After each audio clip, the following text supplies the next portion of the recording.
ಹರೇ ಕೃಷ್ಣ. ನನ್ಗೆ ಮಾತ್ರ ಕೇಳುದಿಲ್ಲವಾ, ಎಲ್ಲರಿಗೂ ಕೇಳ್ತದ? ಹರೇ ಕೃಷ್ಣ. ಕೇಳ್ತದಲ್ಲ ಮಾತಾಜಿ? ಈಗ ಕೇಳ್ತದೆ.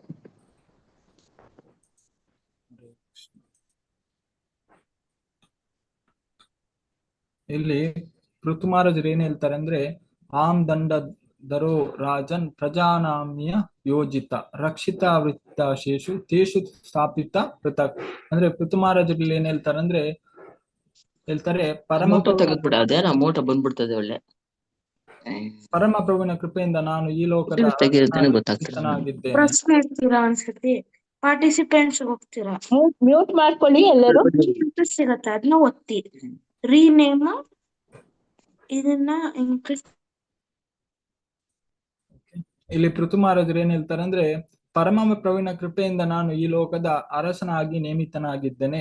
ಪ್ರಜೆಗಳನ್ನು ಆಳಲು, ಅವರನ್ನು ಎಲ್ಲ ಬಗೆಯ ಅಪಾಯಗಳಿಂದ ರಕ್ಷಿಸಲು ಮತ್ತು ಅವರಿಗೆ ವೇದವು ನಿಗದಿಪಡಿಸಿರುವ ಅವರವರ ಸಾಮಾಜಿಕ ಸ್ಥಾನಮಾನಗಳಿಗೆ ಅನುಗುಣವಾಗಿ ಉದ್ಯೋಗವನ್ನು ಒದಗಿಸಲು ಬದ್ಧನಾಗಿ ದಂಡವನ್ನು ಹಿಡಿದಿದ್ದೇನಂತ ಇಲ್ಲಿ ಹೇಳ್ತಾರೆ.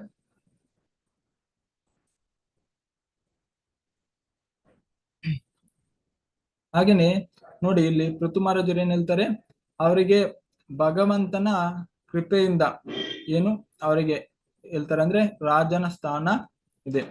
ಅದನ್ನು ತಿಳ್ಕೊಂಡವನು ಅವನು ಖಂಡಿತವಾಗಿ ಏನು ಆ ಅಧಿಕಾರವನ್ನು ಚೆನ್ನಾಗಿ ನಿಭಾಯಿಸಲು ಸಾಧ್ಯ ಆಗುತ್ತೆ. ಇಲ್ಲದಿದ್ರೆ ಸಾಧ್ಯ ಆಗುದಿಲ್ಲ. ಯಾಕೆ ಸಾಧ್ಯ ಆಗುದಿಲ್ಲ?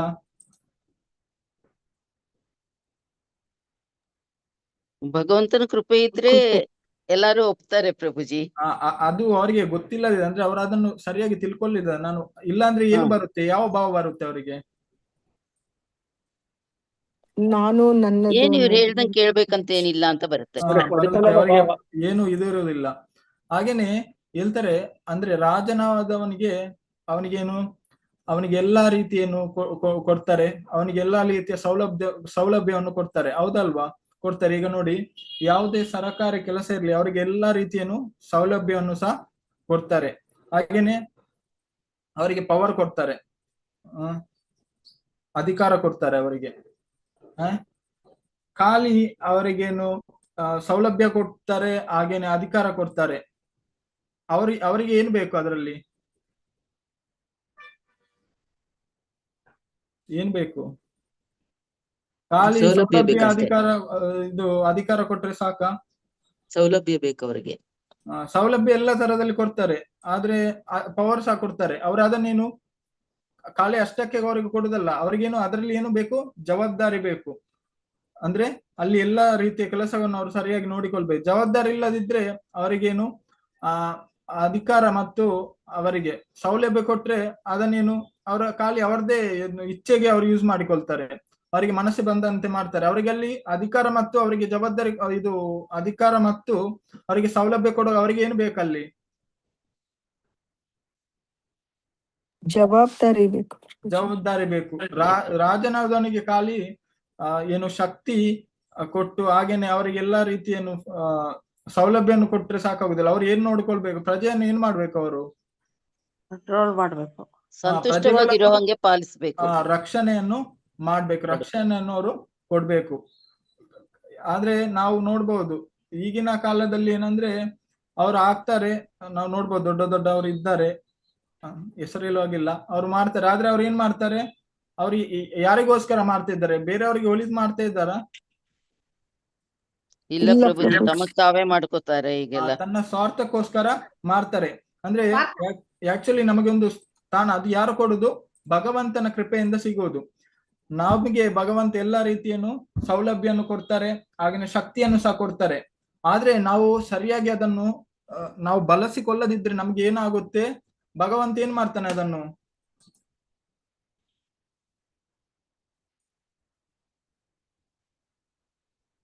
ಏನ್ ಮಾಡ್ತಾನೆ ಭಗವಂತ? ಹಿಂದೆ ತಗೊಂಡು ಬಿಡ್ತಾನೆ. Very good. ಅದನ್ನು ಹಿಂದೆ ತಗೊಂಡು ಹಾಗೇನೆ ನಮ್ಗೆ ಈಗ ಮಾನವ ಶರೀರ ಸಿಕ್ಕಿದೆ, ನಮ್ಗೆ ಎಲ್ಲಾ ರೀತಿಯ ಸೌಲಭ್ಯ ಸಿಕ್ಕಿದೆ ಪ್ರಕೃತಿಯಿಂದ. ಅಂದ್ರೆ ನಾವು ಉಸಿರಾಡ್ತಿದ್ದೇವೆ, ಎಲ್ಲ ಮಾಡ್ತಿದ್ದೇವೆ, ತಿಂತ ಇದೆ, ಎಲ್ಲ ಮಾಡ್ತಿದ್ದೇವೆ. ಆದ್ರೆ ನಾವು ಈ ಮಾನವ ಜೀವನ ಸರಿಯಾಗಿ ಬಳಸಿಕೊಳ್ಳದಿದ್ರೆ ಏನಾಗುತ್ತೆ?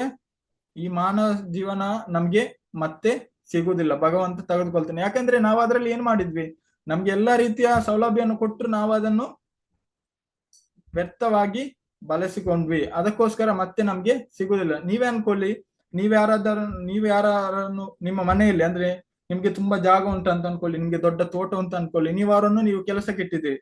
ಹಾಗೇನೆ ನೀವು ಅವರಿಗೆ ಎಲ್ಲಾ ರೀತಿಯ ಸೌಲಭ್ಯ ಕೊಟ್ಟಿದ್ದೀರಿ, ಅಲ್ಲಿ ಕುತ್ಕೊಳ್ಳಿಕ್ಕೆ ಮನೆ ಕೊಟ್ಟಿದ್ದೀರಿ, ಹಾಗೇನೆ ಊಟ ಎಲ್ಲ ವ್ಯವಸ್ಥೆ ಮಾಡಿ ಕೊಟ್ಟಿದ್ದೀರಿ. ಆದ್ರೆ ಅವರಿಗೆ ಏನ್ ಬೇಕಲ್ಲಿ?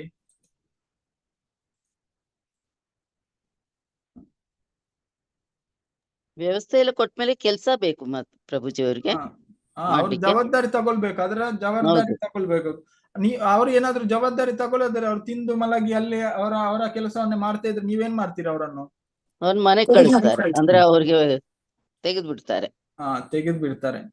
ಹಾಗೇನೆ ಖಾಲಿ ಅವರಿಗೆ ಸೌಲಭ್ಯ, ಹಾಗೇನೆ ಅವರಿಗೆ ಅಧಿಕಾರ ಸಿಕ್ಕಿದ್ರೆ ಸಾಕಾಗಲ್ಲ, ಕ್ಷತ್ರಿಯನಾದವನು ಏನ್ ಮಾಡ್ಬೇಕು, ಜವಾಬ್ದಾರಿಯನ್ನು ಸಹ ವಹಿಸ್ಕೊಳ್ಬೇಕು. ಅಂದ್ರೆ ಮಾನವ ಸಮಾಜಕ್ಕೆ ಒಳ್ಳೆಯ ರೀತಿಯ ಸೌಲಭ್ಯವನ್ನು ಕೊಡ್ಬೇಕು. ಹಾಗೇನೆ ಅಲ್ಲಿ ಭಾವಾರ್ಥದಲ್ಲಿ ಹೇಳ್ತಾರೆ, ಇಲ್ಲಿ ನೋಡಿ, ಇಲ್ಲಿ ಕೆಳಗೆ ಹೇಳ್ತಾರೆ ನೋಡಿ, ಚಾತುರ್ವರ್ಣ್ಯಮಯ ಶಿಷ್ಟ ಭಗವಂತ ಎಲ್ಲ ಗುಣ ಕರ್ಮ ವಿಭಾಗಶ, ಅಂದ್ರೆ ಭಗವಂತನ ಹೇಳ್ತಾನೆ ಇಲ್ಲಿ. ಹಾಗೆ ಇಲ್ಲಿ ಋತು ಮಹಾರಾಜರು ಹೇಳ್ತಾರೆ ನೋಡಿ, ವೇದದ ನಿಗದಿಪಡಿಸುವ ಅವರವರ ಸಾಮಾಜಿಕ ಸ್ಥಾನಮಾನಗಳಿಗೆ ಅನುಗುಣವಾಗಿ ಉದ್ಯೋಗವನ್ನು ಒದಗಿಸಲು ಬದ್ಧನಾಗಿ ದಂಡವನ್ನು ಹಿಡಿದಿದ್ದೇನೆ ಅಂತ ಹೇಳ್ತಾರೆ. ಅಂದ್ರೆ ನೋಡಿ, 4 ಅಂದ್ರೆ ಒಬ್ಬರು ಬ್ರಾಹ್ಮಣರ ಅವರಿಗೆ ಏನು, ಅವರಿಗೆ ಅಧಿಕಾರ ಉಂಟು. ಬ್ರಾಹ್ಮಣರಿಗೆ ಏನು ಅಧಿಕಾರ ಉಂಟು? ಬ್ರಾಹ್ಮಣರಿಗೆ ಅವರಿಗೆ ಭಿಕ್ಷೆಯನ್ನು ಬೇಡುವ ಅಧಿಕಾರ ಉಂಟು. ಖಾಲಿ ಭಿಕ್ಷೆಯನ್ನು ಬೇಡಿದ್ರೆ ಸಾಕ ಬ್ರಾಹ್ಮಣರು? ಅದ್ರ ಜೊತೆಗೆ ಅವ್ರು ಏನ್ ಮಾಡ್ಬೇಕು? ಎಲ್ಲರಿಗೂ ವೇದ ಜ್ಞಾನ ಕೊಡ್ಬೇಕು. ಖಾಲಿ ಭಿಕ್ಷೆಯನ್ನು ತಗೊಂಡ್ರೆ ಸಾಕಾಗುದಿಲ್ಲ. ಬ್ರಾಹ್ಮಣನಾದವ ನೀನು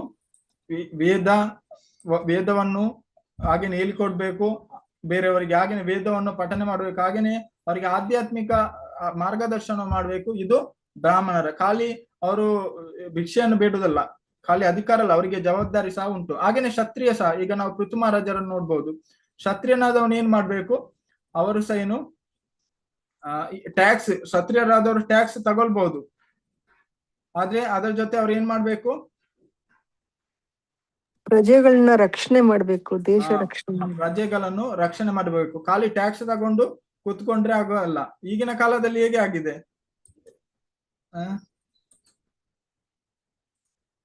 ಈಗಿನ ಕಾಲದಲ್ಲಿ ಹೇಗೆ ಎಲ್ಲ ರಕ್ಷಣೆ ಇಲ್ಲ, ಏನಿಲ್ಲ. ಎಲ್ಲರಿಗೂ ಭಯದಲ್ಲಿ ಇದ್ದಾರೆ. ಭಯದಲ್ಲಿರುವಾಗ ಏನಾಗುತ್ತೆ ಅನ್ನೋದು ಇದ್ದೇ ಇರುತ್ತೆ. ರಕ್ಷಣೆ ಇಲ್ಲ. ಈಗ ಯಾರಾದ್ರೂ ತಪ್ಪು ಮಾಡಿದ್ರೆ ಇಮಿಡಿಯೇಟ್ ಆಗಿ ಅವರೇನು, ಇಲ್ಲಿ ನೋಡಿ ಪ್ರಥಮ ದಂಡವನ್ನು ಇಮಿಡಿಯೇಟ್ ಆಗಿ ಅವರೇನು ಶಿಕ್ಷೆಯನ್ನು ಕೊಡ್ಬೇಕಾದ್ರೆ, ಈಗಿನ ಕಾಲದಲ್ಲಿ ಅಪರಾಧ ಯಾರು ಮಾಡುದು, ಕೊಲ್ಲುದು ಯಾರು, ಹಿಡಿಯುವುದು ಯಾರನ್ನು, ಸರಿಯಾದ ಇದಿಲ್ಲ. ಯಾಕೆ ಅಂದ್ರೆ ಅಲ್ಲಿ ಅವರು ಯಾವುದೇ ಆದಂತ ಅವ್ರಿಗೇನು ಸ್ಥಾನ ಕೊಟ್ಟವರಿಗೆ ಸಹ ಅವರಿಗೆ ಯಾವುದೇ ಭಯ ಇಲ್ಲ. ಅಂದ್ರೆ ಅವರ ಜನ ಆದ್ರೆ ಅವ್ರು ಏನ್ ಮಾಡ್ತಾರೆ? ಅವರ ಜನ ಕೊಂದ್ರೆ ಅವ್ರು ಏನ್ ಮಾಡ್ತಾರೆ? ಬಿಟ್ಬಿಡ್ತಾರೆ ಪ್ರಭುಜಿ, ಶಿಕ್ಷೆ ಬಿಟ್ಬಿಡ್ತಾರೆ. ಅವರಿಗೆ ಅಧಿಕಾರ ಕೊಡುದು ಸರಿ ಅಂತವರಿಗೆ?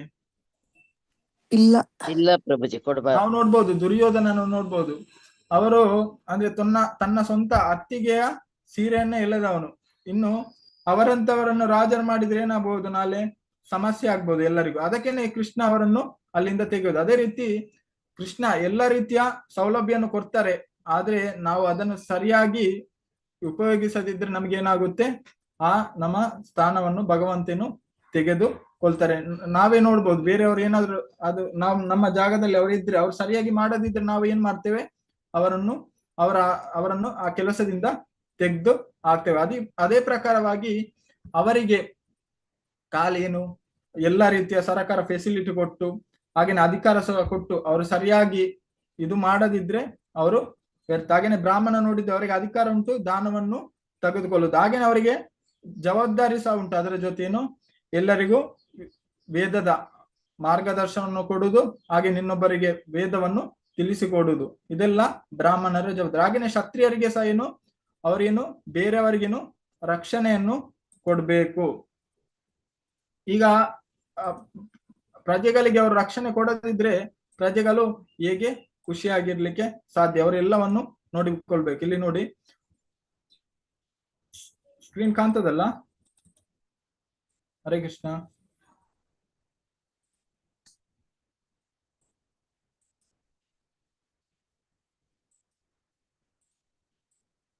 ಸ್ಕ್ರೀನ್ ಕಾಣ್ತದಲ್ಲ? ಹರೇ ಕೃಷ್ಣ.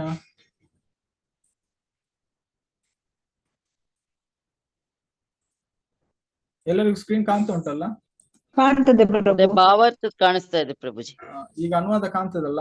ಇಲ್ಲಿ ನೋಡಿ, ಕಾಣಿಸ್ತದೆ ಕ್ಷತ್ರಿಯರಿಗೆ ಕಾಣಿಸ್ತದೆ. ಅಷ್ಟೇ ಎಲ್ಲವನ್ನು ತಗೊಳ್ಬಹುದು. ಆದ್ರೆ ಇಲ್ಲಿ ನೋಡಿ, ಋತುಮಹಾರಾಜರು ಏನಿದ್ದಾರೆ, ಪ್ರಜೆಗಳನ್ನು ಆಳಲು ಅವರನ್ನು ಎಲ್ಲಾ ಬಗೆಯ ಅಪಾಯಗಳಿಂದ ರಕ್ಷಿಸಲು ಮತ್ತು ಅವರಿಗೆ ವೇದವು ನಿಗದಿಪಡಿಸಿರುವ ಅವರವರ ಸಾಮಾಜಿಕ ಸ್ಥಾನವನಿಗೆ ಅನುಕೂಲ ಉದ್ಯೋಗವನ್ನು ಒದಗಿಸಲು ಬದ್ಧನಾಗಿ ದಂಡವನ್ನು ಹಿಡಿದಿದ್ದೇನೆ.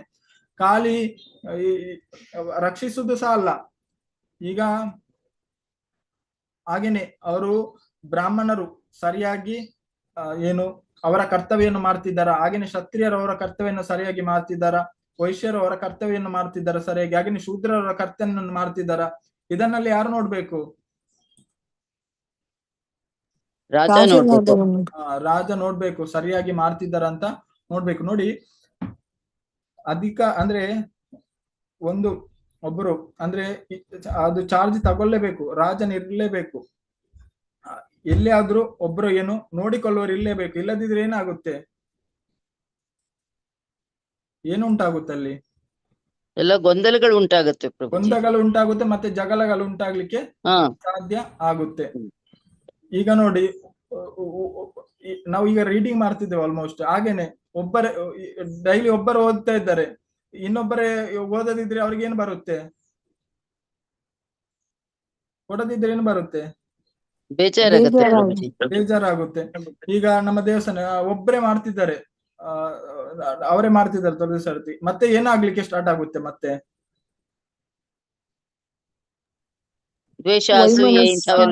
ಜಗಳ ಸ್ಟಾರ್ಟ್ ಆಗುತ್ತೆ. ಅದಕ್ಕೆ ಒಬ್ರು ಲೀಡರ್ ಇದ್ರೆ ಏನ್ ಮಾಡ್ತಾರೆ? ಅವರಿಗೆ ಸರಿಯಾದ ಮಾರ್ಗದಲ್ಲಿ ಹೋಗೋದಕ್ಕೆ ಅವ್ರಿಗೆ ಮಾಡ್ತಾರೆ. ಒಂದು ದಿವಸ ನೀನ್ ಮಾಡು, ನಾಳೆ ಇವನ್ ಮಾಡ್ಲಿ, ನಾಳೆ ಇವನ್ ಮಾಡ್ಲಿ. ಅಲ್ಲಿ ಲೀಡರ್ ಅಂದ್ರೆ ಅಧಿಕಾರದಲ್ಲಿ ಯಾರು ಇಲ್ಲ ಅಂದ್ರೆ ಏನಾಗುತ್ತೆ? ನಾನೇ ಮಾಡ್ತೇನೆ ಮತ್ತೇನು? ಅಲ್ಲಿ ಫೈಟ್, ಜಗಳ ಸ್ಟಾರ್ಟ್ ಆಗಿ ಪ್ರಾರಂಭ ಆಗುತ್ತೆ. ಒಬ್ಬ ಲೀಡರ್ ಇದ್ರೆ ಏನ್ ಮಾಡ್ತಾರೆ? ಅಧಿಕಾರದ ಅವರು ಹೇಳ್ತಾರೆ, ಓಕೆ ಈಗ ಓದುದ್ರಲ್ಲಿ ನೀನು ಒಂದು ದಿವಸ ಓದು, ನೀನು ಒಂದು ದಿವಸ ಓದು. ಹಾಗೆ ಮಾಡುವುದರಿಂದ ಏನಾಗುತ್ತೆ? ಎಲ್ಲರಿಗೂ ವ್ಯವಸ್ಥಿತವಾಗಿ ಸಿಸ್ಟಮ್ಯಾಟಿಕ್ ಆಗಿ ಬರುತ್ತೆ, ಎಲ್ಲರಿಗೂ ಖುಷಿ ಆಗುತ್ತೆ. ಅಲ್ಲಿ ಅಧಿಕಾರದಲ್ಲಿ ಯಾರು ಇಲ್ಲದಿದ್ರೇನು ಜಗಳ ಸ್ಟಾರ್ಟ್ ಮಾಡ್ಲಿಕ್ಕೆ ಮತ್ತೆ ಹೇಳ್ತೇವೆ, ಪ್ರಭು ಅವರೇ ಮಾಡುದಾ, ನಮ್ಗೆ ಮಾಡ್ಲಿಕ್ಕೆ ಇಲ್ವಾ? ಅಂದ್ರೆ ಅವನೇ ಮಾಡ್ತಿದ್ದ, ಇನ್ನೊಬ್ಬರಲ್ಲಿ ಹೇಳಿ ನಾವು ಜಗಳವನ್ನು ಮಾಡ್ತೇವೆ. ಆದ್ರೆ ಒಬ್ಬರ ಅಧಿಕಾರದಲ್ಲಿ ಅವರ ಹತ್ರ ಸಮಸ್ಯೆಯನ್ನು ನಾವು ಹೇಳಿದ್ರೆ ಏನ್ ಮಾಡ್ತೇವೆ ಅಂದ್ರೆ ಅವರು ಅದಕ್ಕೆ ಸರಿಯಾಗೇನು ವ್ಯವಸ್ಥೆಯನ್ನು ಮಾಡ್ತಾರೆ. ಅದಕ್ಕೇನೆ ಅಧಿಕಾರದಲ್ಲಿ ಇರ್ಬೇಕು. ಆದ್ರೆ ಅಧಿಕಾರದಲ್ಲಿ ಇದ್ದವರು ಸಹ ಏನು ಸರಿಯಾಗಿ ಇರ್ಬೇಕು. ಇಲ್ಲದಿದ್ರೆ ಏನಾಗುತ್ತೆ?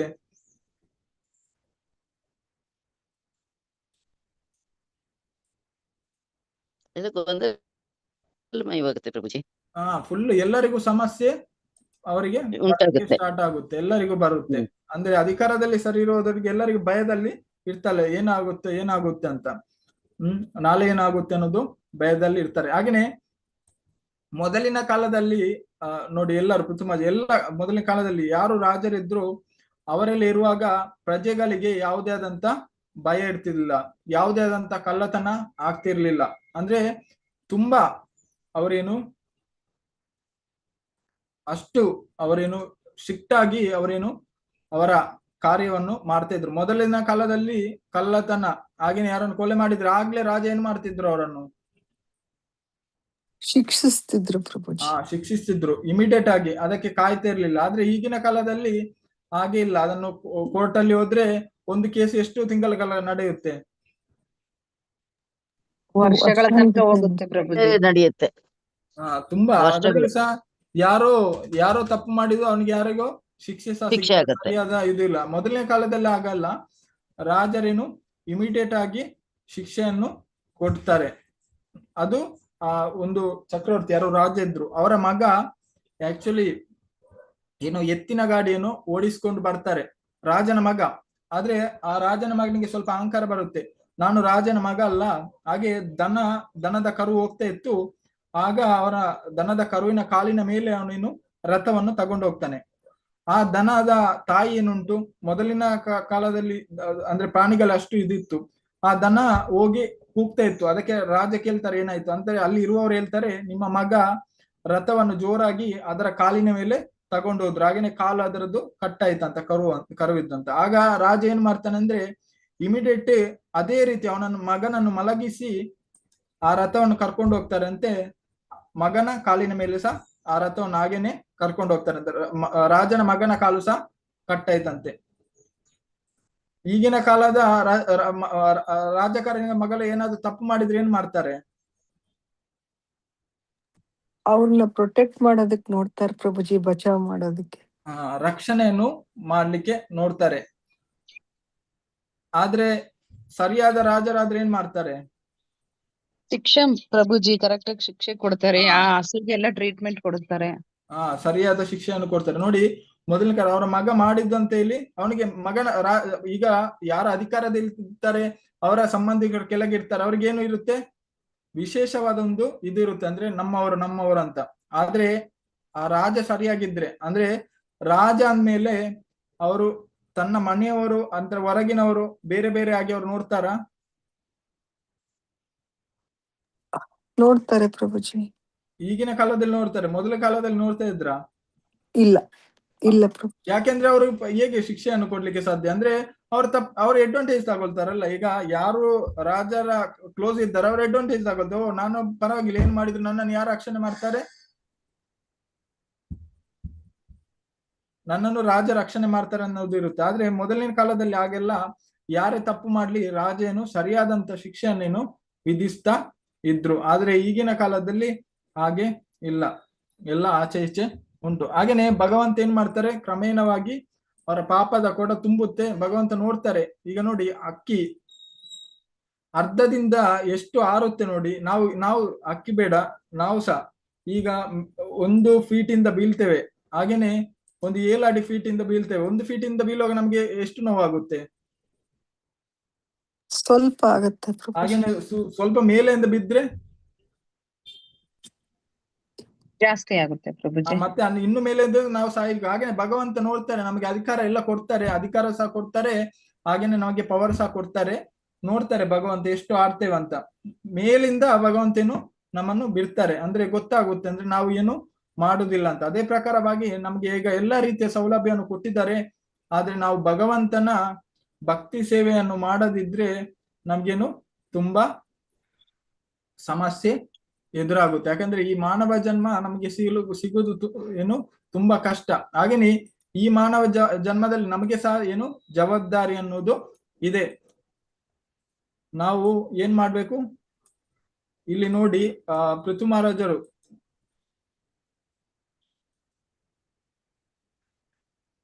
ಇಲ್ಲಿ ಹೇಳ್ತಾರೆ ನೋಡಿ, ವೇದವು ನಿಗದಿಪಡಿಸಿದ ಅವರವರ ಸಾಮಾಜಿಕ ಸ್ಥಾನಮಾನಕ್ಕೆ ಅನುಗುಣವಾಗಿ ಉದ್ಯೋಗವನ್ನು ಒದಗಿಸಲು ಬದ್ಧನಾಗಿ ದಂಡವನ್ನು ಹಿಡಿದಿದ್ದೇನಂತೆ. ಅಂದ್ರೆ ನಮ್ಗೆ ಸಹ ಏನು, ನಾವು ತಿಂತೇವೆ, ಎಲ್ಲ ಮಾಡ್ತೇವೆ ಪ್ರಾಣಿಗಳ ತರನೇ. ಆದ್ರೆ ನಾವು ಖಾಲಿ ಇದು ಮಾಡಿದ್ರೆ ಸಾಕ, ನಮ್ಗೇನುಂಟು?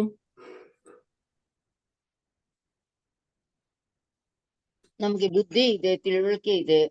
ತಿಳುವಳಿಕೆ ಉಂಟು. ಈಗ ಇಲ್ಲಿ ನಾವು ನಾಯಿ, ಕುರಿ ಇದನ್ನೆಲ್ಲ ತಂದು ನಾವು ಅದಕ್ಕೆ ಭಾಷಣವನ್ನು ಮಾಡ್ಲಿಕ್ಕೆ ಆಗುತ್ತಾ?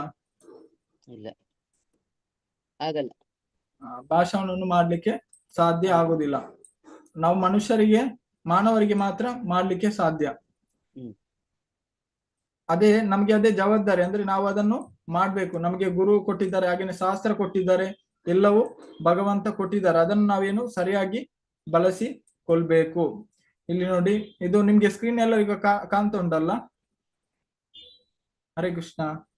ಕಾಣಿಸ್ತದೆ ಪ್ರಭು. ಇಲ್ಲಿ ನೋಡಿ, ಇಲ್ಲಿ ಹೇಳ್ತಾರೆ, ಮನುಷ್ಯ ಜನ್ಮ ಪಾಯಿ ರಾಧಾ ಕೃಷ್ಣ ನಾ ಭಜೆ. ಇಲ್ಲಿ ಹೇಳ್ತಾರೆ, ಓ ಹರಿಯೇ, ನಾನು ನನ್ನ ಜೀವನವನ್ನು ವ್ಯರ್ಥವಾಗಿ ಕಳೆದಿದ್ದೇನೆ. ಮಾನವ ಜನ್ಮವನ್ನು ಪಡೆದು ರಾಧಾ ಮತ್ತು ಕೃಷ್ಣರನ್ನು ಪೂಜಿಸದೆ ನಾನು ತಿಳಿದು ವಿಷ ಕುಡಿದಿದ್ದೇನೆ. ನಾವೀಗ ನಮ್ಗೆ ಎಲ್ಲ ಸೌಲಭ್ಯ ಉಂಟು, ಭಗವಂತ ಪ್ರಕೃತಿಯಿಂದಾಗಿ ಎಲ್ಲ ಧಾನ್ಯ ಎಲ್ಲ ತಗೊಳ್ತಿದ್ದೇವೆ, ನಾವು ಎಲ್ಲ ಸೌಲಭ್ಯವನ್ನು ತಗೊಳ್ತಿದ್ದೇವೆ. ಆದ್ರೆ ನಾವು ಗೊತ್ತಿದ್ದು, ಈಗ ಗೊತ್ತುಂಟು ಎಲ್ಲರಿಗೂ, ಅಂದ್ರೆ ನಾವು ಒಂದಲ್ಲ ಒಂದು ದಿನ ಸಾಯ್ತೇವೆ ಅಂತ. ಆದ್ರೆ ಅದಕ್ಕೆ ಸಿದ್ಧತೆಯನ್ನು ಮಾಡದಿದ್ರೆ ಏನ್ ಮಾಡಿದಾಗೆ ನಾವು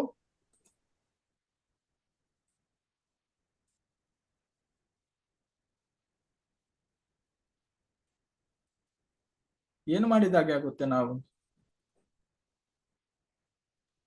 ಬೇಜವಾಬ್ದಾರಿಯಿಂದ ನಡ್ಕೊಂಡಂಗಾಗುತ್ತೆ ಆ, ಪ್ರಭುಜಿ. ಅಂದ್ರೆ ಗೊತ್ತಿದ್ದು ನಾವೇನು ತಪ್ಪು ಮಾಡಿದಂತೆ ಆಗುತ್ತೆ. ಈಗ ಎಲ್ಲರಿಗೂ ಗೊತ್ತುಂಟು ಕೊಲೆ ಮಾಡಿದ್ರೆ ಜೈಲಿಗೆ ಆದ್ರೂ ಕೊಲೆ ಮಾಡ್ತಾರೆ. ಅದೇ ರೀತಿ ನಾವು ಅಂದ್ರೆ ಈ ಮಾನವ ಜನ್ಮ ಪಡೆದು ನಾವು ರಾಧಾಕೃಷ್ಣ ಅಂದ್ರೆ ನಾವು ಭಗವಂತನ ಭಕ್ತಿಯನ್ನು ಮಾಡದಿದ್ರೆ ನಾವೇನು ಗೊತ್ತಿದ್ದೇನು ವಿಷವನ್ನು ಕುಡಿದ ಹಾಗೆ ಆಗುತ್ತೆ. ಅದಕ್ಕೋಸ್ಕರ ನಮ್ಗೆ ಎಲ್ಲಾ ರೀತಿಯ ಸೌಲಭ್ಯ ಸಿಕ್ಕಿದೆ, ಹಾಗೇನೆ ನಮ್ಗೆ ಎಲ್ಲ ರೀತಿಯ ಅವರಿಗೆ ಅವರಾದಂತ ಅಧಿಕಾರ ಸಹ ನಮ್ಮ ಹತ್ರ ಉಂಟು. ಆದ್ರೆ ನಾವೇನ್ ಮಾಡ್ಬೇಕು, ಅದನ್ನು ಜವಾಬ್ದಾರಿಯಿಂದ ನಾವೇನು ನಿಭಾಯಿಸ್ಬೇಕು. ಆಗ ಮಾತ್ರ ನಾವೇನು ನಮ್ಗೆ ಭಗವಂತನಲ್ಲಿಗೆ ಹೋಗ್ಲಿಕ್ಕೆ ಸಾಧ್ಯ ಆಗುತ್ತೆ, ಇಲ್ಲದಿದ್ರೆ ಸಾಧ್ಯ ಇಲ್ಲ. ನಾವು ನಮ್ಮ ಮನಸ್ಸು ಇಚ್ಛೆಯಂತೆ ಮಾಡಿದ್ರೆ ನಮ್ಗೇನು ಭಗವಂತ ಆ ಸ್ಥಾನದಿಂದ ನಮ್ಮನ್ನು ತೆಗೆದು ಬಿಡ್ತಾರೆ. ಭಗವಂತ ಮತ್ತೆ ಹೇಳ್ತಾರೆ, ನಾವು ಪ್ರಾಣಿಗಳ ಹಾಗೆ ಮಾಡಿದ್ರೆ ಖಾಲಿ ತಿಂದು ನಿದ್ದೆ ಮಾಡಿ ಇದೆಲ್ಲ ಮಾಡಿದ್ರೇನು ನಾವು ಪುನಃ ಹುಟ್ಟಿ ಬರ್ಬೇಕಾದಂತ ಪರಿಸ್ಥಿತಿ ಬರುತ್ತೆ. ಹಾಗೇನೆ ಅದು ಮನುಷ್ಯ ಜೀವನದಲ್ಲೆಲ್ಲ ನಾವು ಮಾಡಿದಂತ ಕರ್ಮದ ಅನುಸಾರ ಬೇರೆ ಬೇರೆ ಇದರಲ್ಲಿ ಬರ್ಬೇಕಾಗುತ್ತೆ. ಇಲ್ಲಿ ಹೇಳ್ತಾರೆ, ಗೋಲೋಕ ವೃಂದಾವನದ ದೈವಿಕ ಪ್ರೀತಿಯ ನಿಧಿಯು ಭಗವಾನ್ ಹರಿಯ ಪವಿತ್ರ ನಾಮಗಳು ಸಾಮೂಹಿಕ ಜಪವಾಗಿ ಇಳಿದಿದೆ. ಆ ಜಪಕ್ಕೆ ನನ್ನ ಆಕರ್ಷಣೆ ಯಾಕೆ ಎಂದಿಗೂ ಬರಲಿಲ್ಲ? ಹಗಲಿರುಳು ನನ್ನ ಹೃದಯವು ಅಲೌಕಿಕತೆಯ ವಿಷದ ಬೆಂಕಿಯಿಂದ ಉರಿಯುತ್ತಿದೆ ಮತ್ತು ಅದನ್ನು ನಿವಾರಿಸಲು ನಾನು ಯಾವುದೇ ಮಾರ್ಗವನ್ನು ತೆಗೆದುಕೊಳ್ಳಲಿಲ್ಲ. ನಾವೀಗ ಎಲ್ಲ ಉಂಟು, ಆದ್ರೆ ನಾವು ಯಾವುದರಲ್ಲಿ ಇದ್ದೇವೆ ಅಂದ್ರೆ ತಿನ್ನುವುದು, ಮಲಗುವುದು, ನಿದ್ದೆ ಮಾಡುವುದು, ಈ ರೀತಿಯ ವಿಚಾರದಲ್ಲಿ ನಾವು ತೊಡಗಿಕೊಂಡಿದ್ದೇವೆ. ಆದ್ರೆ ನಾವು ಮಾಡ್ಬೇಕಾದದ್ದು ಯಾವುದು? ಇಲ್ಲಿ ಹೇಳ್ತಾರೆ, ಹಗಲಿರುಳು ನನ್ನ ಹೃದಯವು ಅವಲೋಕಿ ವಿಷಯದ ಬೆಂಕಿಯಿಂದ ಉರಿಯುತ್ತಿದೆ ಮತ್ತು ಅದನ್ನು ನಿವಾರಿಸಲು ನಾನು ಯಾವುದೇ ಮಾರ್ಗವನ್ನು ನಾವು ಆ ಮಾರ್ಗವನ್ನು ತೆಗೆದುಕೊಳ್ಬೇಕು. ವೃದ್ಧದ ರಾಜನ ಮಗನಾದ ಶ್ರೀಕೃಷ್ಣನು ಸಚಿಯ ಭಗವಾನ್ ಚೈತನ್ಯ ಮಗನಾದ ಮತ್ತು ಬಲರಾಮ ನಿತಾಯ್ ಆದವನು ಪವಿತ್ರ ನಾಮವು ದಿನ ಮತ್ತು ದರಿದ್ರರಾಗಿದ್ದ ಎಲ್ಲ ಆತ್ಮಗಳನ್ನು ಬಿಡುಗಡೆ ಮಾಡಿತು. ಇಬ್ಬರು ಪಾಪಿಗಳು ಜಗಾಯ್ ಮತ್ತು ಮದಾಯ್ ಇದಕ್ಕೆ ಸಾಕ್ಷಿ. ಹೇಳ್ತಾರೆ, ಜಗಾಯ್ ಮತ್ತೆ ಮದಾಯೇ ಇದಕ್ಕೆ ಸಾಕ್ಷಿ. ಭಗವಂತ ನಮ್ಗೆಲ್ಲ ಕೊಟ್ಟಿದ್ದಾರೆ, ಎಲ್ಲಾ ರೀತಿಯ ಸೌಲಭ್ಯ ಕೊಟ್ಟಿದ್ದಾರೆ, ಹಾಗೇನೆ ಗುರು ಕೊಟ್ಟಿದ್ದಾರೆ, ಹಾಗೇನೆ ಶಾಸ್ತ್ರ ಕೊಟ್ಟಿದ್ದಾರೆ. ಆದ್ರೆ ನಾವೇನ್ ಮಾಡ್ಬೇಕು? ಅನುಸರಿಸ್ಬೇಕು ಪ್ರಭು. ಅದನ್ನು ನಾವೇನು ಪಾಲನೆಯನ್ನು ಮಾಡ್ಬೇಕು. ಅದೇ ಜವಾಬ್ದಾರಿಯಿಂದ ನಾವು ಆ ಪಾಲನೆಯನ್ನು ಮಾಡ್ಬೇಕು.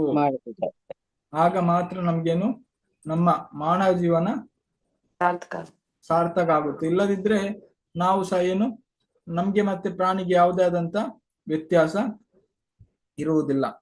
ಹಾಗೇನೆ ನಾವು ಈಗ ನೋಡಿ, ಮೊದಲಿನ ಕಾಲದಲ್ಲಿ ಪ್ರತಿಯೊಬ್ಬ ರಾಜನಿಗೆ ಮಾರ್ಗದರ್ಶನ ನೀಡುವಂತವರು ಇದ್ರು.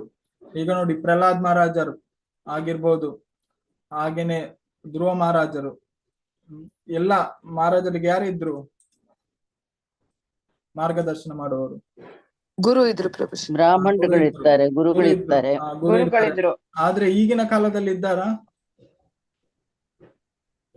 ಗುರುಗಳಿದ್ರು ಸಹ ಅವ್ರು ಪಾಲನೆ ಮಾಡುದಿಲ್ಲ ಪ್ರಭು. ಪಾಲನೆ ಮಾಡುದಿಲ್ಲ, ಕೇಳುವುದಿಲ್ಲ. ಅವರಿಗೆ ಆಗ ಅದು ಏನು ಅವರಿಗೆ ಅಲ್ಲ, ಅವರು ಅವರ ಸ್ವಾರ್ಥಕ್ಕೆಲ್ಲವನ್ನು ಬಳಸಿಕೊಡ್ತಾರೆ. ಅಧಿಕಾರವನ್ನಾಗಿರ್ಲಿ, ಸೌಲಭ್ಯವನ್ನಾಗ್ಲಿ ಅವರ ಹಿತಕ್ಕೋಸ್ಕರ ಬಳಸಿಕೊಡ್ತಾರೆ. ಇನ್ನೊಬ್ಬರಿಗೆ ಅದರಿಂದ ಏನು ಸಮಸ್ಯೆ ಆಗುತ್ತೆ. ಇದರಿಂದ ಆಕ್ಚುಲಿ ಅವರು ಅನ್ಕೊಳ್ಳುದು ಬೇರೆಯವರು ಅವರು ಇದು ಮಾಡಿದ್ರು ಅವರಿಗೆ ನೆಕ್ಸ್ಟ್ ಏನು ಯಾವುದೇ ಆದದ್ದು ಸಿಗುವುದಿಲ್ಲ. ಅವರು ನೆಕ್ಸ್ಟ್ ಪತನ ಹೊಂತಾರೆ. ಹಾಗೇನೆ ನಾನು ಹೇಳಿದಲ್ಲ, ಅಂದ್ರೆ ಭಗವಂತ ಅವರ ಪಾಪದ ಕೊಡ ತುಂಬುವಷ್ಟು ಅವರು ಕಾಯ್ತಾರೆ, ಮತ್ತೆ ಅವರನ್ನು ಅಲ್ಲಿಂದ ತೆಗೆದು ಬಿಡ್ತಾರೆ. ಸೊ ನಮ್ಗೆ ಭಗವಂತ ಈ ಮಾನವ ಜನ್ಮ ಸಹ ಕೊಟ್ಟಿದ್ದಾರೆ.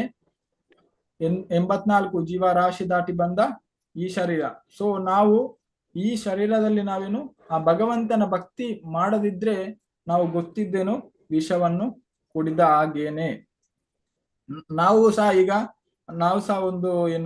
ಸಹ ಒಂದೊಂದು ಅಧಿಕಾರದಲ್ಲಿದ್ದೇವೆ ನೋಡಿ. ನೀವು ಈಗ ಯಾವುದು ಮನೆಯ ಜವಾಬ್ದಾರಿ ತಗೊಳ್ತಾರೆ, ಕೆಲವರು ಬೇರೆ ಬೇರೆ ಜವಾಬ್ದಾರಿಯಲ್ಲಿ, ಕೆಲವರಿಗೆ ಜಾಸ್ತಿ ಜವಾಬ್ದಾರಿ ಉಂಟು. ಅವರು ಏನ್ ಮಾಡ್ಬೇಕು? ಆ ಜವಾಬ್ದಾರಿಯನ್ನು ಹೇಗೆ ನಿವಾರಿಸ್ಬೇಕು?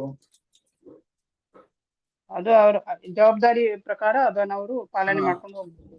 ನೋಡಿ, ಪೃಥು ಮಹಾರಾಜರು ಏನ್ ಹೇಳ್ತಾರೆ, ನನಗೆ ಭಗವಂತನ ಕೃಪೆಯಿಂದ ಈ ಅಧಿಕಾರ ಸಿಕ್ಕಿದೆ. ಅದೇ ಪ್ರಕಾರವಾಗಿ ನಾವು ಯಾವಾಗ್ಲೂ ಆ ಭಗವಂತನನ್ನು ಯಾರು ಭಗವಂತನ ಭಕ್ತರಾಗಿರ್ತಾರೆ ಅವರು ಅಧಿಕಾರವನ್ನು ಚೆನ್ನಾಗಿ ನಿಭಾಯಿಸಲಿಕ್ಕೆ ಸಾಧ್ಯ ಆಗುತ್ತೆ. ಇಲ್ಲದಿದ್ರೆ ಸಾಧ್ಯ ಆಗುದಿಲ್ಲ. ಯಾಕೆ ಸಾಧ್ಯ ಆಗುದಿಲ್ಲ?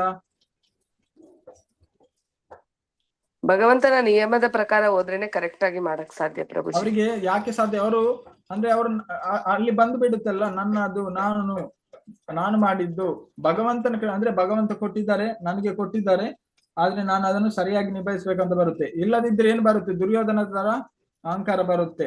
ಏನ್ ಬರುತ್ತೆ? ನಾನು ಹೇಳಿದ ಪ್ರಕಾರವಾಗಿ ನಡಿಬೇಕು, ಎಲ್ಲವೂ ನನ್ನಿಂದಲೇ ಸರಿಯಾಗಿ ನಡಿಬೇಕು. ನೋಡಿ, ದುರ್ಯೋಧನನಿಗೆ ಮಾರ್ಗದರ್ಶನ ಯಾರು ಮಾಡ್ತಾ ಇದ್ರು? ಶಕುನಿ ಅವರು. ಶಕುನಿ ಮಾಡ್ತಾರೆ. ಹಾಗೆ ಈಗಿನವರಿಗೆಲ್ಲ ಏನು ಶಕುನಿಯವರೇ ಇದ್ದಾರೆ, ಬೇರೆ ಯಾರು ಮಾರ್ಗದರ್ಶನ ಮಾಡ್ತಾ ಇಲ್ಲ. ಅವರು ಖಾಲಿ ಹೋಗಲಿ ಏನ್ ಮಾಡ್ತಿದ್ದಾರೆ? ಪ್ರಯೋಜನವನ್ನು ಪಡೆದವರು ಏನು ಪತನ ಮಾಡ್ಲಿಕ್ಕೇನೆ ಪ್ರಯೋಜನ ಪಡ್ತಾರೆ. ಆದ್ರೆ ಅದೇ ಜನರಿಗೆ ಹೇಗೆ ಖುಷಿ ಆಗುತ್ತೆ. ಈಗ ನೋಡಿ, ಯಾರಿಗಾದ್ರೂ ಬೈದ್ರೆ ಅವ್ರಿಗೆ ಏನಾಗುತ್ತೆ? ನಾವು ಒಳ್ಳೇದಕ್ಕೆ ಬೈದ್ರೆ ಅವ್ರಿಗೆ ಏನಾಗುತ್ತೆ? ಕೂಡ್ಲೆ ಕೋಪ ಬರುತ್ತೆ. ಒಳ್ಳೆಯವರಾಗಿದ್ರೆ ಅವ್ರಿಗೆ ಏನೂ ಆಗುದಿಲ್ಲ, ಅವರಿಗೆ ಅರ್ಥ ಆಗ್ತದೆ. ಕೆಟ್ಟವರಾದ್ರೆ ಅವ್ರಿಗೆ ಇಷ್ಟು ಬರ್ತದೆ. ಆದ್ರೂ ಅದು ಎಲ್ಲರಿಗೂ ಅರ್ಥ ಆಗುದಿಲ್ಲ. ಬೈದ್ರೆ ಅವ್ರಿಗೇನು, ಅದು ನಿಮ್ ಭಕ್ತರಿಗೆ ಮಾತ್ರ. ಈಗ ನಾವು ಹೊರಗಿರುವಾಗ ಭೌತಿಕತೆ ಅಂದ್ರೆ ನಾವು ಬೈದಾಗ ನಮ್ಗೆ ಏನಾಗುತ್ತೆ? ಆಗ ಬಹಳ ಬೇಜಾರಾಗುತ್ತೆ ಬಹಳ ಬೇಜಾರಾಗುತ್ತೆ, ಸಿಟ್ಟು ಬರುತ್ತೆ, ಕೋಪ ಬರುತ್ತೆ. ಹಾಗೇನೆ ಯಾರಾದ್ರೂ ಹೊಗಳಿದ್ರೆ ನಮ್ಮನ್ನು ಬಂದು ಖುಷಿ ಆಗುತ್ತೆ, ತುಂಬಾ ಖುಷಿ ಆಗುತ್ತೆ. ಅಂದ್ರೆ ಒಮ್ಮೊಮ್ಮೆ ಆಕಾಶದಲ್ಲಿ ಏನು ಹಾರಿದ ಹಾಗೆ ಆಗುತ್ತೆ. ತುಂಬಾ ಖುಷಿ ಆಗುತ್ತೆ. ತುಂಬಾ ಖುಷಿಯಲ್ಲಿ ನಾವು ಅವ್ರು ಹೇಳಿದ್ರು, ಆಕ್ಚುಲಿ ನಾವು ಆಲೋಚನೆ ಸಹ ಮಾಡುದಿಲ್ಲ. ಅವ್ರು ಏನು ಹೇಳಿದ್ರು ಅಂತ ಆಲೋಚನೆ ಮಾಡಿ ನಾವು ಏನು ಆ ಕೆಲಸ ಕಾರ್ಯವನ್ನು ಮಾಡಿ ಬಿಡ್ತೇವೆ. ಅದೇ ಪ್ರಕಾರವಾಗಿ ಈಗ್ಲೂ ಅದೇ ಆಗ್ತಾ ಇರೋದು. ಜನರೆಲ್ಲೇನು ಎಲ್ಲರೂ ಇಲ್ಲಿ ಹೇಳ್ತಾರೆ, ಜಗತ್ತಿನಲ್ಲಿ ಎಲ್ಲರನ್ನು ಮೂರ್ಖರು ಮಾಡ್ತಿದ್ದಾರಂತೆ. ಎಲ್ಲರನ್ನು ಹೊಗಳ್ತಿದ್ದಾರೆ. ಯಾಕೋಸ್ಕರ ಹೊಗಳ್ತಿದ್ದಾರೆ? ಅವರವರ ಕೆಲಸ ಅವರಿಗೆ ಆಗ್ಬೇಕು. ಹಾಗೇನೆ ಯಾರ ಹತ್ರ ಈಗ ಒಳ್ಳೆ ಭಕ್ತರನ್ನು ನೀವು ಹೋಗಿ ಅವರನ್ನು ಹೋಗಲಿ, ಆಗ ಅವ್ರು ಏನ್ ಹೇಳ್ತಾರೆ? ಬೇಡ, ನಂದೇನಿಲ್ಲ, ಎಲ್ಲ ಕೃಷ್ಣಂದು ಅಂತ ಹೇಳ್ತಾರೆ. ಏನಿಲ್ಲ, ಎಲ್ಲ ಕೃಷ್ಣ ಅಂತ ಅವ್ರಿಗೆ ಗೊತ್ತುಂಟು, ಫೈನಲಿ ಕೃಷ್ಣ ಅಂತ. ಹಾಗೇನೆ ಅವರ ಭಗವಂತನಿಗೆ ಅಷ್ಟು ಇದಾಗದಿದ್ರೆ ಅವ್ರು ಏನ್ ಮಾಡ್ತಾರೆ? ಅವ್ರು ಅನ್ಕೊಳ್ತಾರೆ, ಓ ನಾನೇ ದೊಡ್ಡ ಜನ, ನನಗಿಂತ ಯಾರಿಲ್ಲ. ಮತ್ತೆ ಅವ್ರಿಗೇನು ತಲೆಯಲ್ಲಿ ಇಲ್ಲಿ ಮೇಲೆ ಕೊಂಬು ಎಲ್ಲ ಕಡೆನು ಕೊಂಬು ಬಂದು ಬಿಡುತ್ತೆ. ಮತ್ತೆ ಅವರು ಮನಸ್ಸು ಇಚ್ಛೆ ಬಂದಂತೆ ಮಾಡ್ತಾರೆ. ಮತ್ತೆ ಕೊನೆಗೇನು ಪಶ್ಚಾತ್ತಾಪವನ್ನು ಪಡ್ತಾರೆ. ಕೊನೆಗೆ ಪಶ್ಚಾತ್ತಾಪ ಪಟ್ಟು ಯಾವುದೇ ಆದಂತ ಪ್ರಯೋಜನ ಇಲ್ಲ. ಅದಕ್ಕಿಂತ ಮೊದಲೇ ಏನು ನಾವು ಆಲೋಚನೆಯನ್ನು ಮಾಡ್ಬೇಕು. ಈಗ ಕುಡಿಯೋನು ಕುಡಿತಾನೇ ಇದ್ದಾನೆ, ಅವನು ಕೊನೆಗೆ ಆಲೋಚನೆ ಮಾಡಿದ್ರೆ ಆಗುತ್ತಾ? ಇಲ್ಲ ಪ್ರಭುಜಿ. ಯಾಕೆ? ಒಳಗೆಲ್ಲ ಹೋಗಿರುತ್ತೆ. ಅದೇ ಪ್ರಕಾರವಾಗಿ ನಾವು ಮಾನವರಾಗಿ ನಮ್ಗೆ ಈಗ ಎಲ್ಲ ಕೊಟ್ಟಿದ್ದಾರೆ ಭಗವಂತ.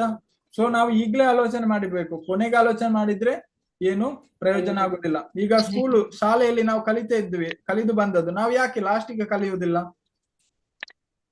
ಮೊದಲಿನಿಂದ ಕಲ್ತ್ರೆ ಮಾತ್ರ ನಾವು ವಯಸ್ಸಾದಾಗ ಕಲಿಬಹುದಲ್ಲ? ಮೊದಲಿನಿಂದ ಕಲ್ತ್ರೆ ಮಾತ್ರ ನಾವು ವಿದ್ಯಾವಂತರಾಗಕ್ ಸಾಧ್ಯ. ಅದನ್ನ ಉಪಯೋಗ ಮಾಡ್ಕೋಬಹುದು. ವಯಸ್ಸಾದಾಗ ಶಕ್ತಿನೇ ಇರುದಿಲ್ಲ ಕಲಿಲಿಕ್ಕೆ. ಅದೇ ಈಗ ಅದೇ ಹೇಳ್ತಾರೆ ಅಲ್ಲ, ಭಕ್ತಿಗೆ ಬನ್ನಿ ಅಂತ ಹೇಳುವಾಗ ಎಲ್ಲರೂ ಏನ್ ಹೇಳ್ತಾರೆ? ಈಗ ಯಾಕೆ ನಾವು ನೋಡ್ತೇವೆ ವಯಸ್ಸಾದ್ಮೇಲೆ. ಹೌದು ಪ್ರಭುಜಿ, ನಿಜ. ಎಲ್ಲ ಹಾಗೇನೆ ಹೇಳುದು. ಅಂದ್ರೆ ಚಿಕ್ಕದಿರುವಾಗ ಹೇಳ್ತಾರೆ, ಅಂದ್ರೆ ನನಗೆ ಕಲಿಯೋದ್ರಲ್ಲಿ ನಾನು ಏನು ಬ್ಯುಸಿ ಇರ್ತೇನೆ, ನನಗೇನು ಭಕ್ತಿಯನ್ನು ಮಾಡ್ಲಿಕ್ಕೆ ಸಾಧ್ಯ ಆಗುದು. ಎಲ್ಲ ರೀತಿ ಏನು ಸೌಕರ್ಯ ಇರುತ್ತೆ, ಎಲ್ಲ ರೀತಿ ಎಲ್ಲ ಇರುತ್ತೆ. ಆದ್ರೆ ಹೇಳ್ತಾರೆ ನನಗೇನು ಅಂದ್ರೆ ಈಗ ಶಾಲೆಗೆ ಹೋಗ್ಬೇಕು, ಸ್ವಲ್ಪ ಕಲಿಬೇಕು. ಕಲಿತ ನಂತರ ಹೇಳ್ತಾರೆ ನನಗೆ ಒಂದು ಜಾಬ್ ಸಿಕ್ಕಿ ನಾನು ಸೆಟ್ಲ್ ಆಗ್ಬೇಕಂತ. ನಂತರ ಹೇಳ್ತಾರೆ ಜಾಬ್ ಸೆಟ್ಲ್ ಆಗಿದ ನಂತರ ಪುನಃ ಹೇಳ್ತಾರೆ ನನಗೆ ಮದುವೆ ಆಗಿ ಒಂದು ಲೈಫ್ ಸೆಟ್ಲ್ ಮಾಡ್ಬೇಕು ಅಂತ. ಲೈಫ್ ಸೆಟ್ಲ್ ಮಾಡಿ ಹೇಳ್ತಾರೆ ಮಕ್ಕಳಾಯ್ತು ಅಂತ. ಮಕ್ಕಳು ಶಾಲೆಗೆ ಹೋಗ್ಲಿ ಮತ್ತೆ ಬರ್ತೇನೆ. ಶಾಲೆಗೆ ಹೋದ ನಂತರ ಮತ್ತೆ ಹೇಳ್ತಾರೆ ಅವರನ್ನೆಲ್ಲ ಚಂದದಲ್ಲಿ ನೋಡಿಕೊಳ್ಬೇಕು, ಈಗ ಆಗುದಿಲ್ಲ, ಶಾಲೆ ಬಿಟ್ಟು ಬರ್ತಾರೆ, ಅವರಿಗೆಲ್ಲ ಇದು ಮಾಡ್ಬೇಕು. ಮತ್ತೆ ಹೇಳ್ತಾರೆ ಆ ಮಕ್ಕಳಿಗೆ ಒಂದು ಹಾಗೆ ಇರೋದಿಲ್ಲ ಪ್ರಭುಜಿ. ಮತ್ತೆ ಏನಾಗುತ್ತೆ? ಒಂದು ದಿವಸ ಮುದುಕರಾದ್ಮೇಲೆ ಅವರಿಗೆ ಮತ್ತೆ ಹೇಳ್ತಾರೆ ಕರೆಯುವಾಗ ನನ್ನ ಮಂಡಿ ನೋವು, ಕೈಕಾಲು ನೋವು, ಎಲ್ಲ ಸೊಂಟ ನೋವು, ಎಲ್ಲ ನೋವು, ಮತ್ತೆ ಬರ್ಲಿಕ್ಕೇನೆ ಆಗುದಿಲ್ಲ. ಮತ್ತೆ ಒತ್ತಿಸುದೆ, ಬೇರೆ ಏನಿರುವುದಿಲ್ಲ, ಅಷ್ಟೇ. ಆದ್ರೆ ನಾವು ಹಾಗಂತೇಳಿ ನಾವು ನಮ್ಮ ಕಾರ್ಯವನ್ನು ಮಾಡುದು ಬಿಡುವುದಾ? ಹಾಗೆಲ್ಲ ನಮ್ಮ ಜವಾಬ್ದಾರಿಯನ್ನು ಸಹ ಮಾಡ್ಬೇಕು. ಅದೇ ರೀತಿ ನಾವೇನು ಭಗವಂತನ ಭಕ್ತಿಯನ್ನು ಸಹ ಮಾಡ್ಬೇಕು. ಅರ್ಜುನನಿಗೆ ಏನ್ ಹೇಳ್ತಾರೆ ಭಗವಂತ? ಮಾಮನುಸ್ಮರನ್ ಜತ. ಭಗವಂತ ಹೇಳ್ತಾರೆ ನೀನು ಯುದ್ಧ ಮಾಡ್ಬೇಡ, ಖಾಲಿ ಇದು ಮಾಡು ಅಂತ ಹೇಳ್ತಾರ? ಹಾಗೆ ಇಲ್ಲ ಯುದ್ಧ ಮಾಡು ಅದ್ರ ನನ್ನ ಇದರ ಪ್ರಕಾರ ಯುದ್ಧ ಮಾಡು ಅಂತ ಹೇಳ್ತಾರೆ. ಮಾಂ ಅನುಸ್ಮರಣೆ ಯುಜ್ಯತ, ನೀವು ಯುದ್ಧವನ್ನು ಮಾಡು, ಅದೇ ಸಂದರ್ಭದಲ್ಲಿ ಏನು ನನ್ನ ಸ್ಮರಣೆಯನ್ನು ಸ್ಮರಣೆ ಸಹ ಮಾಡು. ಮಾಡು ಅಂತ. ಹಾಗೇನೆ ನಾವು ಎಲ್ಲ ಕೆಲಸ ಕಾರ್ಯ ಮಾಡ್ತಾ ಇರುವಾಗ್ಲೂ ನಾವು ಸಹ ಏನು ಭಗವಂತನ ನೀನು ನೆನಪು ಮಾಡಿಕೊಳ್ಬಹುದು. ನೋಡಿ, ಕೆಲವೊಂದು ಸಂದರ್ಭದಲ್ಲಿ ನಮ್ಗೆ ಯಾರಾದ್ರೂ ಬೈದ್ರ ಅಂತ ಅನ್ಕೊಳ್ಳಿ, ನಾವು ಮನೆಯಲ್ಲಿ ಕೆಲಸ ಕಾರ್ಯ ಮಾಡ್ತಾ ಇದ್ದೇವೆ, ಆದ್ರೆ ನಾವು ಏನು ಆಲೋಚನೆ ಮಾಡ್ತೇವೆ? ಬರೀ ಅವ್ರು ಬೈದಿರೋದೇ ಯೋಚನೆ ಮಾಡ್ತಾ ಇರ್ತೀವಿ. ಬೈದಿರೋದೇ ಯೋಚನೆ. ಬೈದಿರೋದೇ ಯೋಚನೆ ಮಾಡ್ತೇವೆ. ಹಾಗಾದ್ರೆ ನಮ್ಗೆ ಕೆಲಸ ಮಾಡುವಾಗ ಯೋಚನೆ ಮಾಡ್ಲಿಕ್ಕೆ ಆಗುತ್ತಲ್ಲ? ಆಗುತ್ತೆ ಪ್ರಭುಜಿ. ಆಗುತ್ತೆ. ಹಾಗೇನೆ ಯಾರಾದ್ರೂ ನಿಮ್ಮನ್ನು ತುಂಬಾ ಹೊಗಳಿದ್ರ ಅಂತ ಅನ್ಕೊಳ್ಳಿ, ಆಗ್ಲೂ ನೀವೇನು ಅದನ್ನೇ ಆಲೋಚನೆ ಮಾಡ್ತಾ ಇರ್ತೀರಿ. ಕೆಲಸವನ್ನು ಬಿಡ್ತೀರಾ, ತಿನ್ನೋದು ಬಿಡ್ತೀರಾ, ಮಲಗುದು ಬಿಡ್ತೀರಾ? ಇಲ್ಲ ಇಲ್ಲ ಇಲ್ಲ ಇಲ್ಲ ಪ್ರಭುಜಿ. ಎಲ್ಲ ಆದ್ರೆ ಮಾಡ್ತೀವಿ. ಮಾಡ್ತಾ ಇರ್ತೇವೆ. ಅದೇ ರೀತಿ ನಮ್ಗೆ ಸಹ ಮಾಡ್ಲಿಕ್ಕೆ ಆಗುದಿಲ್ಲ ಅಂತಲ್ಲ, ಆದ್ರೆ ಅದರಲ್ಲಿ ನಾವೇನು ಆಸಕ್ತಿಯನ್ನು ತೋರಿಸುವುದಿಲ್ಲ. ಅದೇಗೇನೆ ರಾಜನಾದವನು, ಇವತ್ತಿನ ಟಾಪಿಕ್ ಏನಂದ್ರೆ ಅದೇ, ರಾಜನಾದವನಿಗೆ ಅಧಿಕಾರವನ್ನು ಸಹ ಭಗವಂತ ಅದವರಿಗೆ ಅಧಿಕಾರ ಸಹ ಸಿಗುತ್ತೆ ಭಗವಂತ. ಹಾಗೇನೆ ಅವರಿಗೆ ಎಲ್ಲ ರೀತಿಯ ಭಗವಂತ ಸೌಲಭ್ಯವನ್ನು ಸಹ ಕೊಡ್ತಾರೆ. ಆದ್ರೆ ಅವರಿಗೆ ಅದರಲ್ಲಿ ಅವ್ರು ಏನು ತಗೊಳ್ಬೇಕು? ಅವ್ರ ಜವಾಬ್ದಾರಿಯನ್ನು ತಗೊಳ್ಬೇಕು. ಆ ಪ್ರಜೆಗಳ ರಕ್ಷಣೆಯನ್ನು ಸಹ ಮಾಡ್ಬೇಕು. ಹಾಗೇನೆ ಪ್ರಜೆಗಳಿಗೆ ಒಳ್ಳೆಯ ರೀತಿಯನ್ನು ಮಾರ್ಗದರ್ಶನವನ್ನು ಕೊಡ್ಬೇಕು. ಆಗ ಮಾತ್ರ ಏನು ಎಲ್ಲ ಸಮಾಜ ಏನು ಸರಿಯಾಗಿ ಹೋಗ್ಲಿಕ್ಕೆ ಸಾಧ್ಯ. ಇಲ್ಲದಿದ್ರೆ ಅಲ್ಲೋಲ ಕಲ್ಲೋಲವಾಗುತ್ತೆ.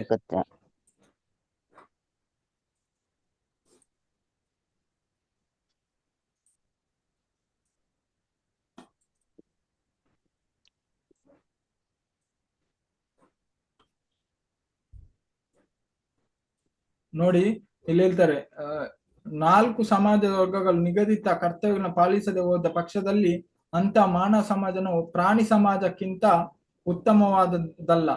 ಅಲ್ಲಿ ಶಾಂತಿ, ಸಮಾಧಾನ, ಸಂಪ್ರದಾಯಬದ್ಧ ಇರುವುದಿಲ್ಲ. ಅದಕ್ಕೆ ಬದಲು ಅರಾಜಕತೆ, ಅವ್ಯವಸ್ಥೆಗಳಿರುತ್ತದೆ. ಪೃಥುವು ಆದರ್ಶ ಮಹಾರಾಜನಾಗಿ ವೈದಿಕ ಸಮಾಜ ವ್ಯವಸ್ಥೆಯನ್ನು ಕಟ್ಟುನಿಟ್ಟಾಗಿ ಆಚರಣೆಗೆ ತಂದಿದ್ದರು. ಇದನ್ನು ರಾಜರಾದವರೇನು ಸರಿಯಾಗಿ ಇದು ಮಾಡಿದಾಗ ಯಾವುದೇ ಆದಂತೇನು ಸಮಸ್ಯೆ ಬರುವುದಿಲ್ಲ.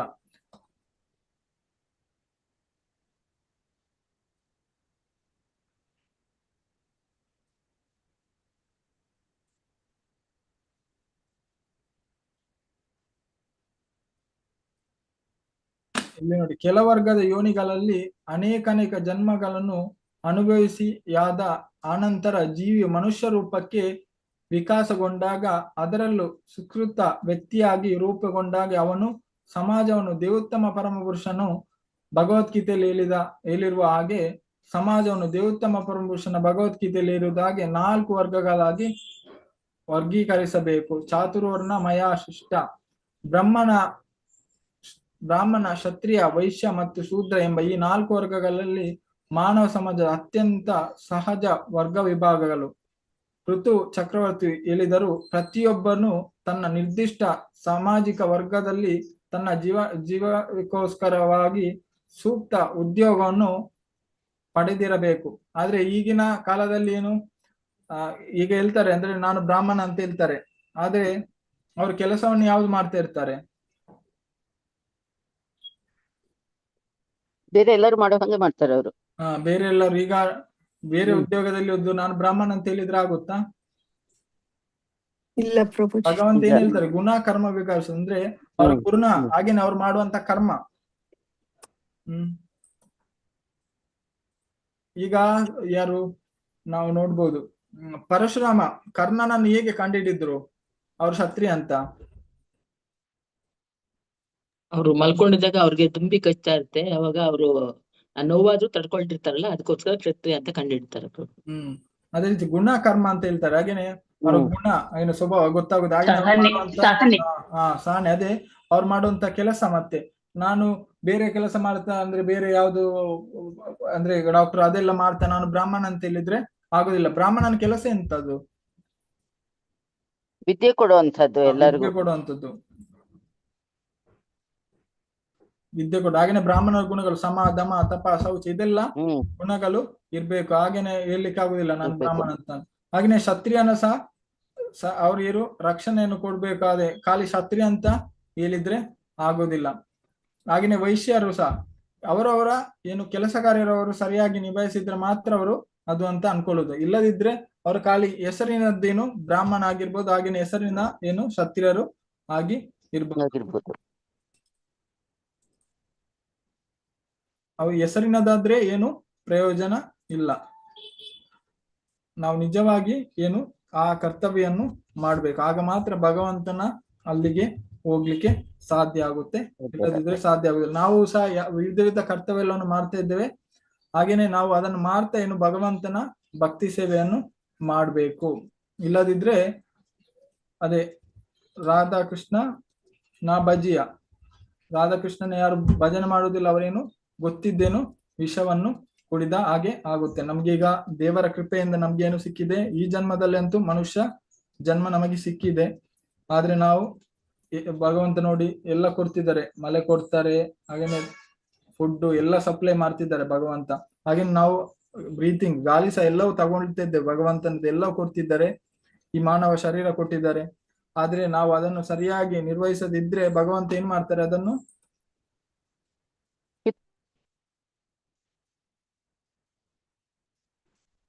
ಏನ್ ಮಾಡ್ತಾರೆ, ಕಸ್ಕೊಂಡು ಮತ್ತೆ ಇನ್ನೊಂದು ಜನ್ಮ ಕೊಡ್ತಾರೆ.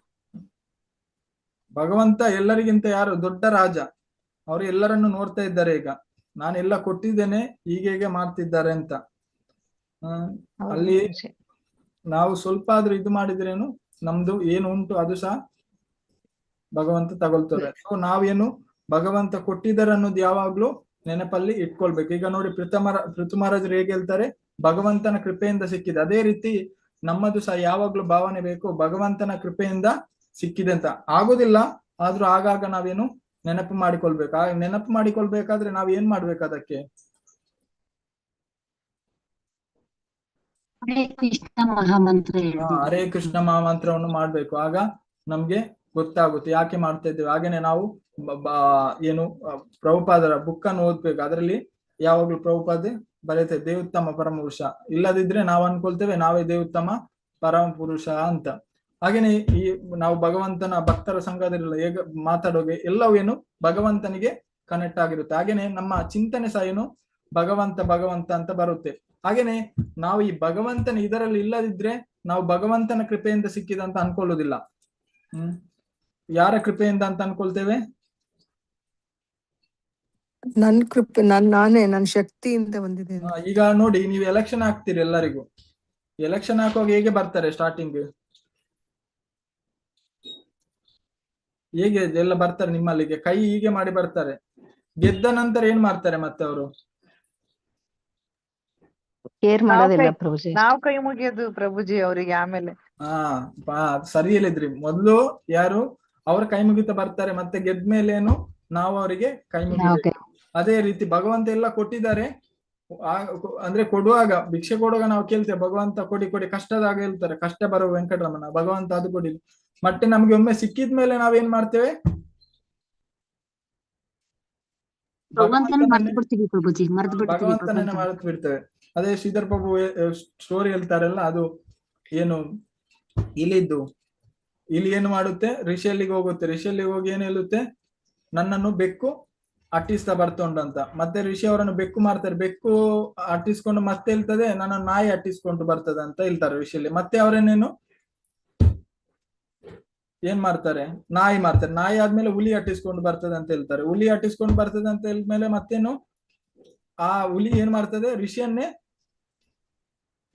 ತಿನ್ನೋದಕ್ಕೆ ಹೋಗುತ್ತೆ, ಋಷಿಯನ್ನೇ ಗುರಾಯಿಸ್ತದೆ. ಮತ್ತೆ ಋಷಿ ಏನ್ ಮಾಡ್ತಾರೆ, ಮತ್ತೆ ಇಲ್ಲಿಂದ ಮಾಡ್ತಾರೆ. ಸೊ ನಮ್ಗೆ ಸಹ ಕೃಷ್ಣ ಎಲ್ಲವನ್ನು ಕೊಟ್ಟಿದ್ದಾರೆ. ಮತ್ತೆ ನಾವು ಕೃಷ್ಣನಿಗೆ ಗುರಾಯಿಸಿದ್ರೆ ಮತ್ತೆ ಏನಾಗ್ತೇವೆ ನಾವು?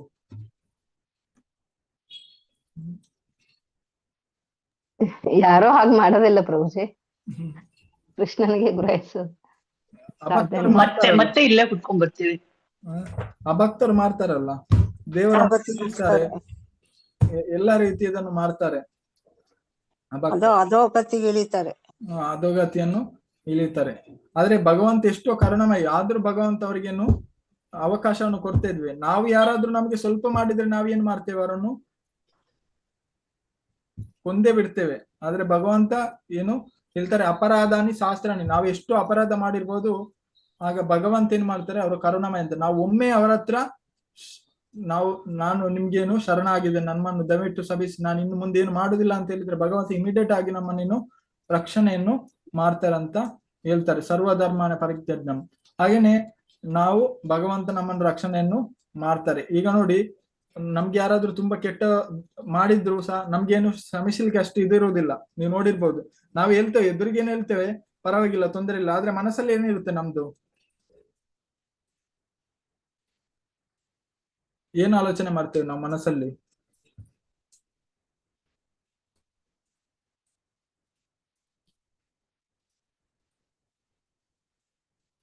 ಮನಸ್ಸಲ್ಲಿ ಆಲೋಚನೆ ಮಾಡ್ತೇವೆ ಅಂದ್ರೆ, ಪರವಾಗಿಲ್ಲ, ನನ್ಗೆ ಒಂದು ಟೈಮ್ ಬರುತ್ತೆ, ಆಗ ನಿಮ್ಮನ್ನು ಏನ್ ಮಾಡ್ತೇವೆ ಅಂತ ಅನ್ಕೊಳ್ತೇವೆ ನಾವು, ನೋಡ್ಕೊಳ್ತೇನೆ. ನೋಡ್ಕೊಳ್ತೇನೆ ಅಂತ ಅನ್ಕೊಳ್ತೇವೆ. ಆದ್ರೆ ಭಗವಂತ ಆ ತರ ಅಲ್ಲ. ಅಂದ್ರೆ ಅವ್ರು ಹೇಳ್ತಾರೆ, ಅಂದ್ರೆ ಅಪರಾಧನೆ ಶಾಸ್ತ್ರ, ನಾವ್ ಎಷ್ಟೇ ಮಾಡಿದ್ರಿಲ್ಲ ಭಗವಂತನಿಗೆ ನಾವು ಒಮ್ಮೆ ಶರಣಾಗದ. ಪ್ರಭುಪಾದ ಹೇಳ್ತಾರೆ, ಭಗವಂತ ಎಲ್ಲವನ್ನು ನಾವೇನು ಇದು ಮಾಡಿ ಭಗವಂತ ನಮ್ಮನ್ನು ಸ್ವೀಕಾರ ಮಾಡ್ತಾರೆ ಅಂತ. ಎಷ್ಟೇ ಆದ್ರೂ ನಾವೇನು ಭಗವಂತನ ಮಕ್ಕಳು. ಮಮೇ ಅಂಶ ಜೀವಲೋಕೆ ಜೀವಭೂತ ಸನಾತನ. ಆದ್ರೆ ನಾವು ಮಕ್ಕಳು ಪುನಃ ಬರ್ಲಿ ಅಂತ ಭಗವಂತನೇನು ಸಂದೇಶವನ್ನು ಕಲಿಸ್ತಾ ಇರ್ತಾರೆ, ಭಗವದ್ಗೀತೆ ಹತ್ರ, ಎಲ್ಲಾ ರೀತಿಯದ್ರು. ಆದ್ರೆ ನಾವೇನು ಅದನ್ನು ತಗೊಳ್ತಾ ಇಲ್ಲ. ಇದು ಏನು ನಮ್ಮ ದುರ್ಭಾಗ್ಯ. ಅದೇ ಗೊತ್ತಿದ್ದು ಸಹ ನಾವೇನು ವಿಷವನ್ನು ಕುಡಿತಿದ್ದೇವೆ. ಸೊ ನಾವು ಸರಿಯಾಗಿ ಅದನ್ನೇನು ಬಳಸಿಕೊಳ್ಬೇಕು. ಆಗ ಮಾತ್ರ ನಾವೇನು ಭಗವಂತನಲ್ಲಿಗೆ ಹೋಗ್ಲಿಕ್ಕೆ ಸಾಧ್ಯ ಆಗುತ್ತೆ, ಇಲ್ಲದಿದ್ರೆ ಸಾಧ್ಯ ಆಗುದಿಲ್ಲ. ಹಾಗೆ ಹೇಳ್ತಾ ನಾನು ಇವತ್ತಿನ ಕ್ಲಾಸ್ ಅನ್ನು ಇಲ್ಲಿ ಮುಕ್ತಾಯ ಮಾಡ್ತೇನೆ. ಹರೇ ಕೃಷ್ಣ.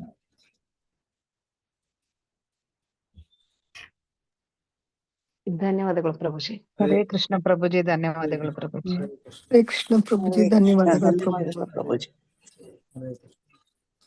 ಎಲ್ಲರಿಗೂ ಹರೇ ಕೃಷ್ಣ. ಹಾಗೇನೆ ಇವತ್ತು ನಾಮಿಷ್ಟ ಪ್ರಭು ಅವರ ಬರ್ತ್ಡೇ. ಹಾಗೇನೆ ಎಲ್ಲರೂ ಜೋರಾಗಿ ಒಂದು ಸರ್ತಿ ಹರೇ ಕೃಷ್ಣವನ್ನು ಹೇಳುವ.